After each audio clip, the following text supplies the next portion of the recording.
নমস্কার দর্শক বন্ধুরা, ফুড ওয়ার্ল্ড G20-তে সবাইকে স্বাগত জানিয়ে আজকে নিয়ে চলে এসেছি অনুষ্ঠান বাড়ির স্টাইলে নিরামিষ বাঁধাকপির রেসিপি। আর আমার চ্যানেলটাকে যদি সাবস্ক্রাইব করা না থাকে বন্ধুরা, সাবস্ক্রাইব করে পাশে থাকবেন। এই যে দেখুন, বাঁধাকপি কেটে নিয়েছি আমি খুব সরু সরু করে। আমি মোটা মোটা করিনি, আর সরু সরু করলে খুব তরকারিটা দেখতেও ভালো লাগে আর লটপটে হয়ে যায়।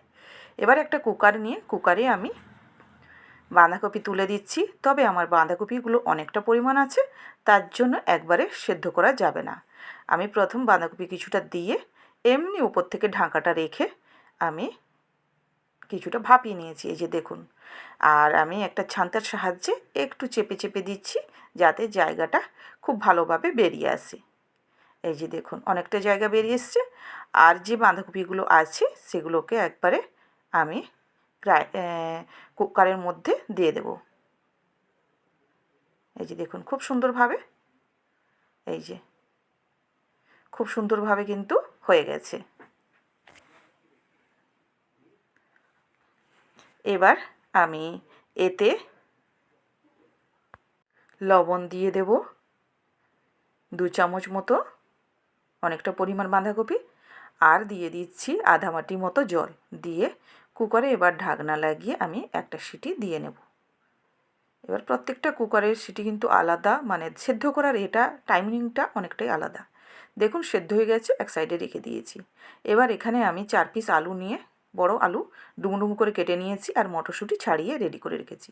কড়াই বসিয়ে দিয়ে সর্ষের তেল দিয়ে দিয়েছি। এই যে দেখুন, সর্ষের তেলটা দেওয়ার পরে একটু ভালো করে গরম হবে, তারপরে আমি আলু ভাজার জন্য তুলে দিচ্ছি।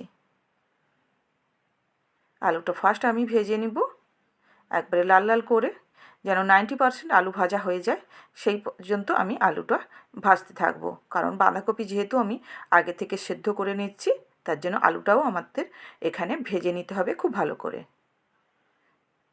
এই যে দেখুন, আলুটা কিন্তু লাল লাল এক সাইড হয়েছে, তার জন্য আমি উল্টে দিয়েছি। এবার আলুটা দেখুন অনেকটা পরিমাণ ভাজা হয়ে গেছে। এই সময় দিয়ে দেব 2 শুকনো লঙ্কা, 2 তেজপাতা আর 1 চামচ 5 ফোড়ন। আগে থেকে ফোড়ন দিইনি, কারণ ওগুলো পুড়ে যাওয়ার সম্ভাবনা ছিল, তাই আগে থেকে দিইনি। এবার ভালো করে একটু নেড়ে এদিকে আমি আদা বেটে নিয়েছি। আদাতে এবার আমি দিয়ে দিচ্ছি 1 চিমটি পরিমাণ হিং। আপনারা পছন্দ করেন যদি দেবেন, আর অনুষ্ঠান বাড়ির স্টাইলে হলে আপনারা হিংটা ব্যবহার করলে খুব ভালো হয়। অনুষ্ঠান বাড়িতে হিঙের যে একটা টেস্ট সম্পূর্ণ আলাদা, নিরামিষ রান্নাতে হিং দিলে সত্যি তার টেস্ট সম্পূর্ণ আলাদা হয়ে যায়। এবার আদাটা দিয়ে ভালো করে আমি তেলের উপরে আলুর সঙ্গে কষিয়ে নেব। আদাটা একটু ভাজা ভাজা হবে, তারপরে দিয়ে দিচ্ছি টমেটো। এখানে 2 টমেটো বড় বড় করে পিস করেছি, ছোট করিনি। এই যে দেখছেন বন্ধুরা। এবার দিয়ে দেব মটরশুঁটি। মটরশুঁটিটা দিয়েও একটু নাড়িয়ে নিব। এই যে দেখুন, এবার এটা একটু ভাজা ভাজা হতে থাকুক, মানে মটরশুঁটিটা সেদ্ধ হতে থাকুক। এবার একটা মশলা করে নিব, জিরে, ধনে, হলুদ, লঙ্কার গুঁড়ো দিয়ে জল দিয়ে এটাকে আমি মশলাটাকে করে নিচ্ছি। কারণ তেলের উপরে যদি গুঁড়ো মশলাটা দিই তখন কিন্তু পুড়ে যাওয়ার সম্ভাবনা থাকে, তার জন্য জল দিয়ে রেডি করে নিলাম। এদিকে দেখুন, টমেটোটাও আগের থেকে অনেকটা জড়ে গেছে, আর মটরশুঁটিটা ভাজা মানে সেদ্ধ হয়ে গেছে। এবার আমি এই মশলাটা তুলে দিয়ে তাতে একটু সামান্য পরিমাণ জল দিলাম, দিলে নাড়তে সুবিধে হবে। এই যে দেখুন, বসে যাবে না। দেখুন মশলাটা আমি নেড়ে নিয়েছি। এবার মশলাটা আস্তে আস্তে করে হবে। এই যে দেখুন, মশলাটা কিন্তু হয়ে গেছে। এবার আমি বাঁধাকপি কুকার থেকে বের করে একটা পাত্রে নিয়ে এই যে এবার দিয়ে দিচ্ছি বাঁধাকপিটা। বাঁধাকপিটা দিয়ে আমি ভালো করে মশলার সঙ্গে মিশিয়ে নেব, কারণ একবারে দিতে পারবো না। মিশিয়ে নিয়েছি, এই যে দেখুন বন্ধুরা। আর বাকিটা আমি আবার বের করে নিয়ে এবার মিশিয়ে দিচ্ছি।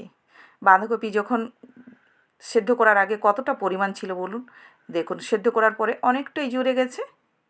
আর বাঁধাকপি সেদ্ধ করা থাকলে কিন্তু বাঁধাকপির তরকারিটা খুব তাড়াতাড়ি হয়ে যায়। এই যে দেখুন, দিয়ে ভালো করে দিয়ে আবার নাড়িয়ে চাড়িয়ে মিশিয়ে নিচ্ছি, দ্বিতীয়বার দিয়েছি যেহেতু। দেখুন আমার মেশানো হয়ে গেছে।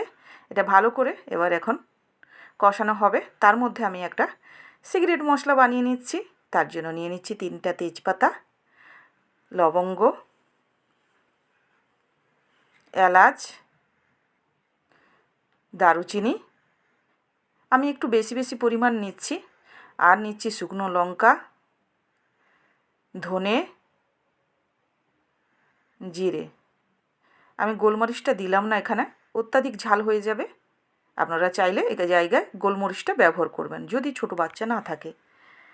এখানে দিয়ে এবার এটাকে আমি প্রথম হিটটা বাড়িয়ে দিয়ে ভালো করে গরম করে নিয়েছি প্যানটাকে।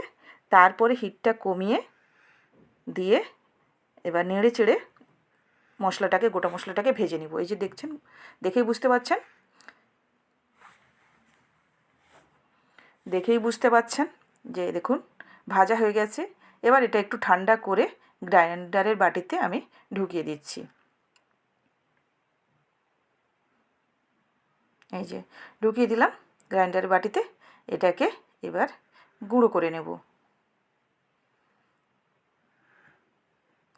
দেখুন গুঁড়ো হয়ে গেছে, একবারে মিহি হয়ে গেছে। দেখুন বন্ধুরা,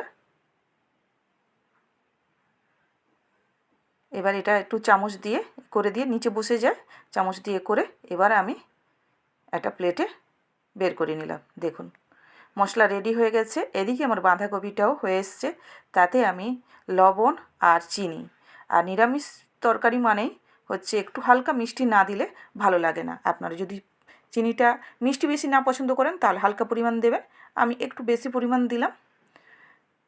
দিয়ে ভালো করে এবার মিশিয়ে নিয়েছি। এবার দেখুন চারদিকে তেল ছেড়ে দিয়েছে, বাঁধাকপিটা আমার অলরেডি হয়ে এসছে। এবার আমি গুঁড়ো মশলা দিয়ে দেব। গুঁড়ো মশলা দিয়ে দিলাম উপর থেকে। এই যে দেখুন, তবুও অনেকটা আমার মশলা থেকে গেল। এইভাবে মশলা করে রেখে দিলে নিরামিষ তরকারিতে কিন্তু দিলে খুব সুন্দর টেস্ট হয়। আর নিরামিষ তরকারি অনুষ্ঠান বাড়ির স্টাইলে মানে অনুষ্ঠান বাড়িতে এই মশলাগুলো দিয়েই থাকে। আর এরপরে দিয়ে দিলাম ঘি 1 চামচ। ঘিটা দিয়ে আবার ভালো করে আমি নাড়িয়ে চাড়িয়ে নিচ্ছি। দেখুন বন্ধুরা, বাঁধাকপি রেডি। গরম গরম ভাতের সঙ্গে এমনভাবে যদি বাঁধাকপি রেসিপি থাকে বাড়িতে, বা অনুষ্ঠান বাড়ির স্টাইলে যদি বাঁধাকপি রেসিপি থাকে, তাহলে বাড়িতে সবাই খুশি হয়ে যাবে। এইভাবে একবার বাড়িতে বানিয়ে করে খাওয়াবেন বন্ধুরা, আর দেখবেন সবাই কতটা আপনার সুনাম করে। এবার আমি একটা প্লেটে নিয়ে নিচ্ছি। এই যে দেখুন, পুরোপুরি তো আমি নিতে পারবো না, কিছুটা পরিমাণ নিয়ে আপনাদের দেখিয়ে দিচ্ছি। এই যে দেখুন বন্ধুরা, কতটা মজাদার হয়েছে আর কতটা লোভনীয় হয়েছে। নিরামিষ বাঁধাকপির রেসিপি কেমন হয়েছে বন্ধুরা জানাবেন। আবার দেখা হবে নতুন ভিডিও।